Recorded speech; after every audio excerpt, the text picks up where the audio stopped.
When I first started streaming and content creating, I used Streamlabs as my primary broadcasting software. But recently, I made the switch to OBS Studio because of these three factors. So in today's video, I'm gonna talk about the three factors that make me wanna stay on OBS Studio, and be sure to watch till the end. It is because very important for you so that you're able to save you a lot of time wondering should you actually switch from Streamlabs to OBS. I've been through the process as a small streamer or even starting to be a content creating. What are the factors that you will need in order to make your process or even your streaming process a little bit more easier? So let's talk about the first factor, your mic control. So what I'm saying is not about the compressor, the limiter, or even your noise suppressions. What I'm going to say that is the 3-band equalizer. 3-band equalizer.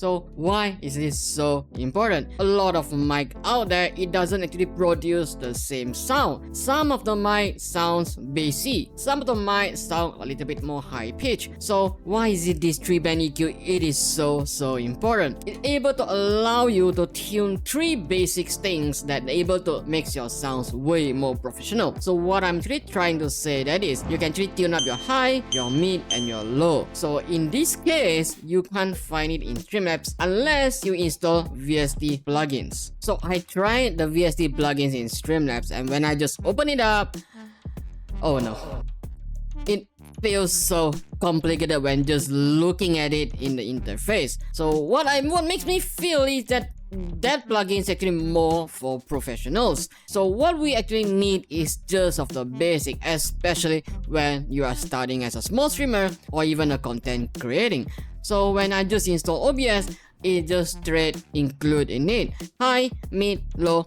These three is all you need for a beginner. So let's talk about the second factors, the Stream Deck issues. So I actually use Stream Deck for my streaming because of the shortcut keys that I need, especially for changing scenes, sound effects, or even my replay buffer, my recording, so much more that I need it. So I bought a Stream Deck to use it. But some of you might do not have a Stream Deck. So if you do have a Stream Deck, that will be good, but not really needed in the early stage until you're actually familiar with all the process during your streams. So in someday, my Stream Deck is actually not working with my Streamlabs. It just keep on saying Streamlabs is not running, but I have my software open in the background. So I tried to uninstall both of the software and actually reinstall it, and the issue is still there. But on the other hand, OBS Studio has no issues at all. No matter how many times I open the software, it just right on point, it works perfectly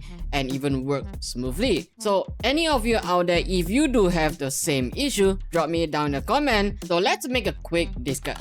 Do you actually really need a Stream Deck for your streamings? The answer is not really at the early stage. What I mean is early stage when you just started to stream. Because when you're starting to stream, you actually have just started simple. And because Stream Deck is actually really kind of costly out there, and there's so many type of Stream Deck. But whenever you go through the process longer and longer, you're able to know how to do your streaming, so even your content creating. And if you do have a much more budget to actually able to spend, then only you go for Stream Deck with a smaller Elgato Stream Deck. So is it really actually needed for every streamer? Not for early stages. Not when you're starting as a small streamer. Here comes the last factors, and this is actually the best factors that I'm gonna explain to you right now. That is background removal for your face cam. So what do I mean that is that you just need a background removal plugins installed on your OBS and you're good to go. But what do I use for the background removal? I mainly use it just to blur my background. But on the other hand, Streamlabs, in order to blur your background, you will need extra process to actually able to do it. But the easiest way is to use NVIDIA Broadcast. But NVIDIA Broadcast is only applicable for RTX graphic card. But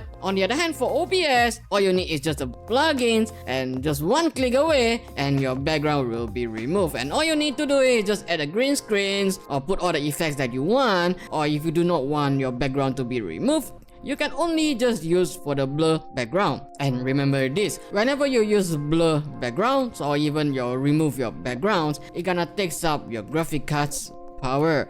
So I actually suggest to use these features if you do have an RTX graphic card. To install the background remover plugins for OBS, it is just so easy. Just search on it and you look for the plugin, download it and install into your OBS. And when you open up your OBS, go into the filters and you're able to see background remover and just play around and you'll know how good it is. So those are the 3 factors that actually make me switch from Streamlabs to OBS Studio. And trust me, you will need all this effect, especially when you are starting as a small streamer or even a small content creator. It gonna make your life so much easier when you have a limited hardware that you're able to perform with. But remember this, no matter how good OBS Studio able to perform, I always have Streamlabs as my alternative choice. So I won't actually uninstall Streamlabs. It is because in future we do not know when or why OBS might be facing some issue or unable to use, because you do not want to slow down your schedule, especially when you are starting small. So I'm guessing that you might already have an answer, but if you're still wondering or feel confused, do not worry. On my recent video, I have talks about Streamlabs